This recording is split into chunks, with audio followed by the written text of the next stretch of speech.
अर्थ। मंत्र चिंतामणि का उपदेश, उसके ध्यान आदि का वर्णन।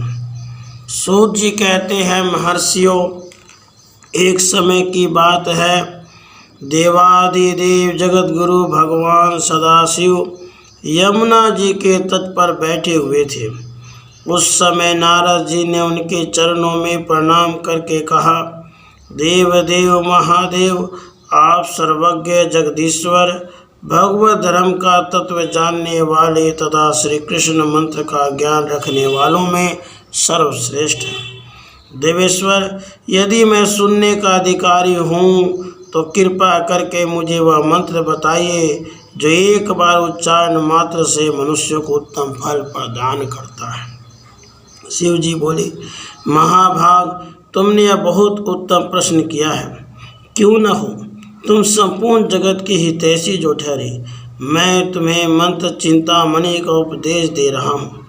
यद्यपि वह बहुत ही गोपनीय है, तो ही मैं तुमसे उसका वर्णन करूँगा। कृष्ण जी के 2 मंत्र अत्यंत उत्तम हैं, उन दोनों को मैं तुम्हें बताता हूँ।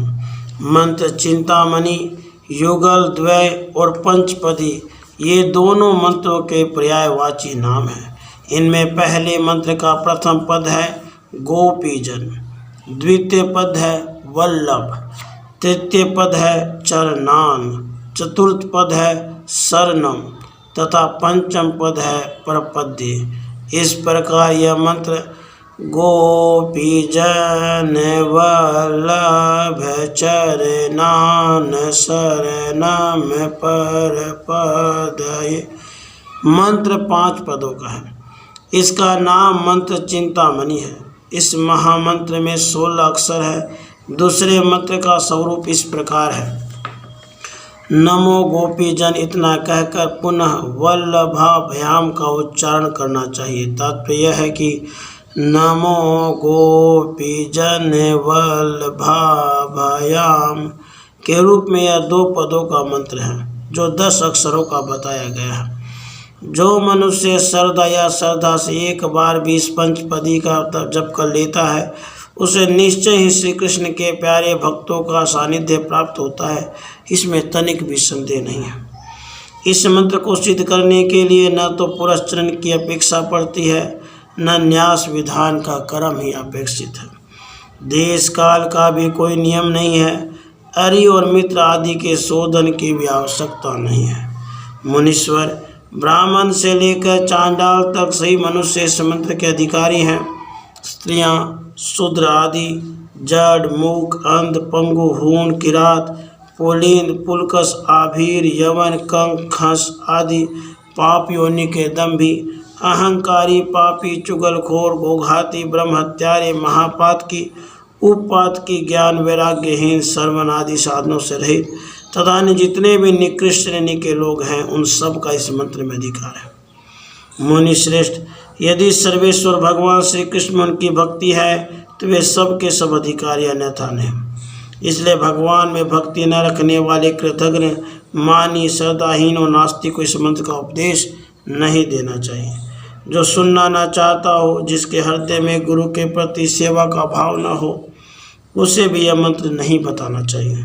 श्री कृष्ण का अनन्य भक्त हो, जिसमें दंभ और लोभ का भाव हो, जो काम और क्रोध से सर्वथा मुक्त हो, उसे यत्नपूर्वक इस मंत्र का उपदेश देना चाहिए।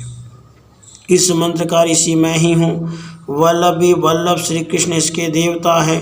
प्रिया सहित भगवान गोविंद के दास्य भाव की प्राप्ति के लिए इसका विनियोग किया जाता है। यह मंत्र एक बार के उच्चारण से कृतकृत्यता प्रदान करने वाला है।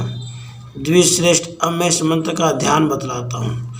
वृंदावन के भीतर कल वृक्ष के मूल भाग में रत्नमय सिंहासन के ऊपर भगवान श्री कृष्ण अपनी प्रिया श्री राधिका जी के साथ विराजमान है। श्री राधिका जी उनके वाम भाग में बैठी हुई हैं। भगवान का श्री विग्रह मेघ के समान श्याम है। इसके ऊपर पीताम्बर शोभा पा रहा है। उनके 2 भुजाएं हैं। गले में वनमाला पड़ी हुई है। मस्तक पर मोर पंख का मुकुट शोभा दे रहा है। मुखमंडल करोड़ों चंद्रमाओं की भांति कांतिमान है। वे अपन चंचने नेत्रों को इधर उधर घुमा रहे हैं। उनके कानों में कनेर पुष्प के आभूषण सुशोभित है। ललाट में दोनों ओर चंदन, बीच में कुमकुम बिंदु से तिलक लगाया गया है जो मंडलाकार जान पड़ता है। दोनों कुंडलों की प्रभा से वे प्रातःकालीन सूर्य के समान तेजस्वी दिखाई दे रहे हैं। उनके कपोल दर्पण की भांति स्वच्छ है, जो पसीने की छोटी छोटी बूंदों के कारण बड़े शोभायमान प्रतीत होते हैं।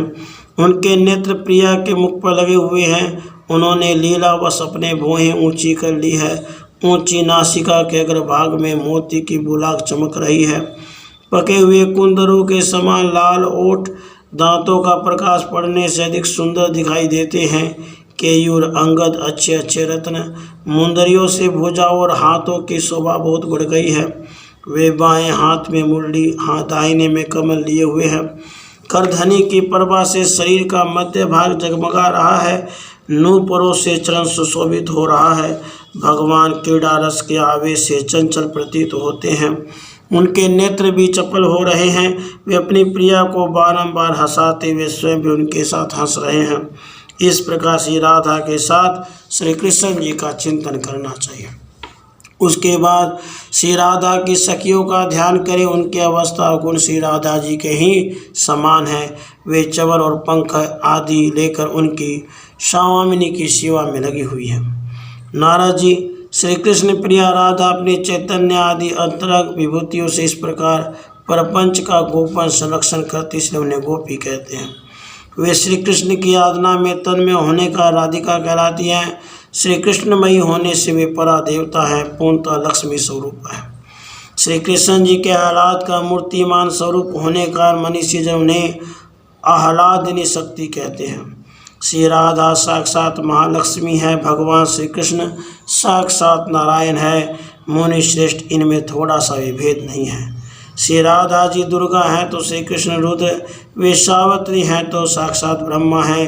अधिक क्या कहा जाए, उन दोनों के बिना किसी भी वस्तु की सत्ता नहीं है। जड़ चेतन में सारा संसार श्री राधा कृष्ण का ही स्वरूप है। इस प्रकार सबको उन्हीं दोनों की विभूति समझो। मैं नाम लेकर गिनाए लगूं तो 100 करोड़ वर्षों में भी उस विभूति का वर्णन नहीं कर सकता। तीनों लोकों में पृथ्वी सबसे श्रेष्ठ मानी गई है। उसमें भी जम्बू द्वीप सबसे में श्रेष्ठ है। जम्बू द्वीप में भी भारतवर्ष और भारतवर्ष में ही मथुरापुरी श्रेष्ठ है। मथुरा में भी वृंदावन, वृंदावन में भी गोपियों का समुदाय, समुदाय में भी श्री राधा के सखियों का वर्ग, उसमें भी स्वयं श्री राधिका जी श्रेष्ठ है। श्री कृष्ण के अत्यधिक निकट होने के कारण श्री राधिका जी का महत्व सबसे अधिक है। पृथ्वी आदि की उत्तरोत्तर श्रेष्ठता का इसके सिवा दूसरा कोई कारण नहीं है। वही ये श्री राधिका हैं जो गोपी कही गई हैं। उनकी सखियाँ ही गोपी जन कहलाती हैं। इन सखियों के समुदाय के 2 ही प्रियतम हैं, 2 ही उनके प्राणों के स्वामी हैं, श्री राधा और श्री कृष्ण। उन दोनों के चरण ही जगत में शरण देने वाले हैं। मैं अत्यंत दुखी जीव हूँ, अतः उन्हीं का आश्रय लेता हूँ, उन्हीं की शरण में पड़ा हूँ। शरण में जाने वाला मैं जो कुछ भी हूँ, मेरी कहलाने वाली जो कोई भी वस्तु है, वह सब श्री राधा और श्री कृष्ण को समर्पित है। सब कुछ उन्हीं के लिए है, उन्हीं की भोग्य वस्तु है। मैं और मेरा कुछ भी नहीं। विप्रवर, इस प्रकार मैंने थोड़े में गोपी जन वल्लभ चरनान शरणम पर पदय, गोपी जन वल्लभ चरनान शरणम पर पदय, गोपी जन वल्लभ चरनान शरणम पर पदय। इस मंत्र के अर्थ का वर्णन किया है। युगलार्थ, न्यास, प्रपत्ति, शरणागति, आत्मसमर्पण, ये 5 पर्याय बतलाए गए हैं। साधक को रात दिन आलस्य छोड़कर यहाँ बताए हुए विषय का चिंतन करना चाहिए। राम